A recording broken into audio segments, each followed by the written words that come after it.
Hi YouTube, welcome back to my channel. I thought I would do a requested video today. I'm terrible about making videos in response to your requests because I'm not very organised, so I see some excellent suggestions in comments here and on Instagram, and then because I don't make a list or a plan about what I'm going to film for you and just kind of go with the flow, because this is just an enjoyable little chat for me, really, then I forget about them. But a few weeks ago, I've been back and looked up. There were a couple of requests. One from a subscriber on here, Catherine. Hello, Catherine, if you do watch this, asked me to show my bronzers and recommend what I use because she was in the market for a new bronzer. I think she got bored with waiting, and who can blame her, and bought something that she's not entirely satisfied with. And there was also a request on my Instagram, which I couldn't find when I was looking through my feed. Maybe it was Catherine again. I'm not sure. Anyway, I thought that is something I can do quite quickly because I am not a huge bronzer wearer, to be honest.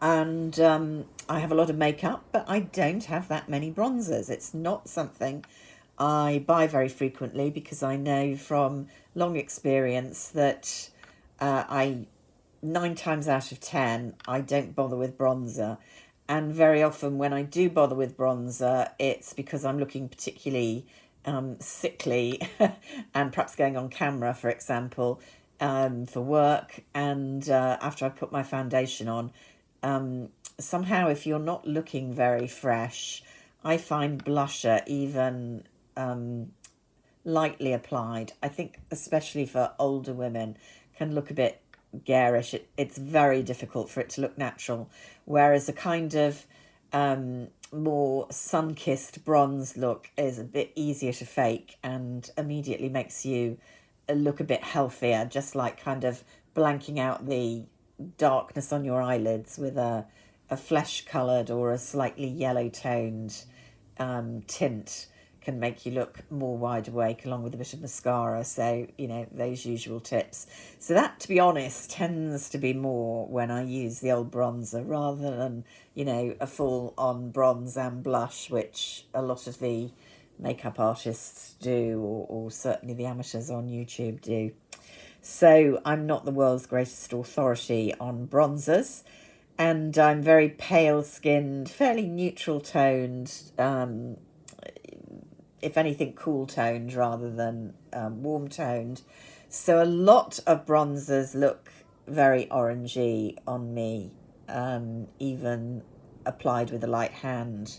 So I'm pretty careful about what I use. Let me just pull the iPad back a little bit to get in what we've got. So hands down, far and away, my favourite bronzer, in the sense of most used bronzer, is Chanel Soleil Tan de Chanel. This product, I don't want to even tell you how old it is. Probably the serial number might tell us, but I can't very obviously see a date. But honestly, I wouldn't be surprised if it's over a decade old, because even though I don't use very often, this is what I tend to use. And look, I'm just, don't know if you can see there, just hit pan, as it were. But this goes on forever, and it doesn't really go bad. It smells absolutely fine. It's still got that faintly floral Chanel smell. It's a kind of, feels a bit moussey when you touch it. A kind of mix between powder and cream. And you can see there, it's quite lightly pigmented. I mean, it may have lost a bit of pigment because it's so old, but also it just is lightly pigmented. I don't know if they did multiple colours at the time I bought this. It was just called Bronzing Makeup Base. It's really ideal for kind of sweeping around the hairline and giving a bit of healthiness to the cheeks. Now, I know that they've fairly recently, i.e. in the last couple of years, reformulated this, and I know there's now more than one shade, and because of the pandemic, I haven't been in to kind of test things out at a counter, or certainly not with enough time to play about with things that I've no intention of actually buying. So I don't know what the new formulation is like and how it compares to this old one. And you can see I've still got plenty of that left there. But yeah, so I wholeheartedly recommend this for particularly fairer skinned women who don't want to look too orange, just want to look a bit sun-kissed gold. Who doesn't? But as I say, this formulation is of the past. I always tend to apply with a kabuki brush as well. I could do with a wash, to be honest. So that's far and away my favourite. If I'm going to use a powder, then my second favourite would be Tom Ford's Terra. Terra, as opposed to Terra. Which I have in a small palette. This is quite a few years old, and you can see I haven't made much progress with it, but hopefully you can see how neutral it is.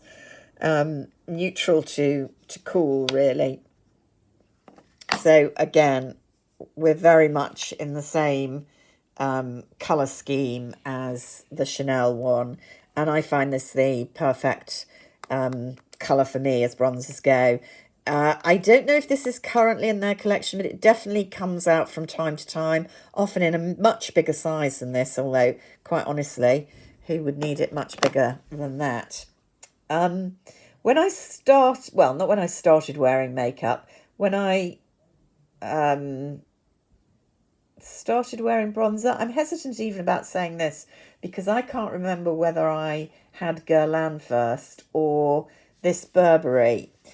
I know that I hadn't been wearing very much bronzer when Burberry first moved into makeup, and I suppose we could look up when that was to get a bit of the time scale, because I know that I bought this very early on when Burberry was starting to produce makeup. And this is the Earthy Blush Light Glow number 7. I have no idea whether they still make this. Because again, now you can see with this, very cool. Two together, again, you can see very similar.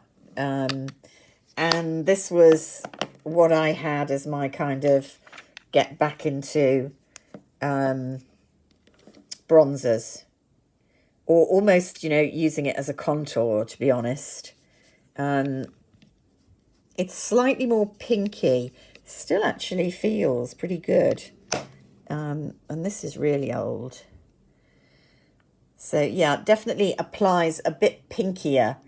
So it's giving you less of the sort of sun-kissed look than a bit of contour on the cheeks. But I could use that instead of a bronzer, to be honest. Burberry, always worth looking at if you're fairly conservative in your makeup tastes. They are good quality products, but not adventurous at all in their colour schemes. The other thing that I had for them, much newer, is their actual face contour. And this is the only kind of cream contour bronzer. I know we've slightly slipped from bronzing to contour. I never quite know where to draw the line there. This is conveniently in a stick that you can kind of draw one of those stripes that we did a bit in the 90s, noughties, and then blend out. What you can see is it blends out really easily and well, and again gives a slightly darker but reasonably neutral, not orange, tone. I also, if I'm going for the pure kind of sun-kissed look, might turn to, although I often forget I've got it, again, I've had this for ages, a Tom Ford stick, which I'm pretty sure isn't currently in production, but they may come out with something one of these days in their Soleil collection, I suspect. This was bronzed amber. Mine will last forever, because these just do. But this gives a really nice, I wouldn't put it on that heavily. Let's see if we can blend it out a little bit, so you see. Sorry, I went a bit overboard there, but it gives a really golden, bronzy look. I might use this on my cheeks when I'm on holiday, instead of blush. I'm sure there are similar products out there now, but I don't quite know which. Guerlain's terracotta range is very good, really, for a kind of whole range of skin tones, because they do quite a wide range. But I particularly like their kind of specials that come out once a year. You can see I haven't made that much progress with this one because a lot of the pattern is still there, and this is several years old when they were still doing, you know, really beautiful packaging. This is like real wood. I don't quite know what it is, but not the slightly tacky plastic we get now. But again, this is, I don't know if this is going to show, it's suddenly gone quite dull out there. Again, slightly goldeny fleck with it. You can see I was very influenced by the 80s supermodels who were always super glistening and gold on their healthy looking cheeks, the Cindy Crawfords, etc. The other reliable bronze powders generally is the Chanel Les Beige range, if you like a fairly natural look. Here I've got number 30 in the basic Les Beige Healthy Glow sheer powders, which you can get, you know, different. This is the middle of the existing range, I think, or certainly the original range, which would be too dark for me to use as a powder, a mattifying or glow powder, but is good for a bit of contouring slash bronzing. And you can see here I've definitely hit pan, so that looks as if actually I'm using it more than the Soleil Tan. It's a bit warmer, more goldeny than the Soleil Tan. I don't know if you can see that. But, you know, these things you can kind of build up, brush out. And, you know, they do a different range of these every year. And they do complexion powders as well. So I think that is absolutely my kind of entire bronzer contour collection products. And none of them are less than 5 years old, I suspect. I'm not sure when I got that one. So I don't really go through the old bronzer. But I would recommend all of those. And I would definitely recommend looking at Chanel, Burberry, Guerlain, if you are like me, fairly fair-skinned and like a, you know, not too obvious bronze colour. So there we go. Interested if anybody's got a slightly more up-to-date bronzer that they recommend. I will say a lot of people liked the Gucci bronzers, and I loved the packaging, but I really couldn't justify buying another bronzing powder. That kind of came out during the pandemic, I think, the newest packaging, and that's very much powder, and I know a lot of people rate, and if I was in the market, I probably might look at them. Anyway, until next time, keep well and safe, and see you soon. Bye for now.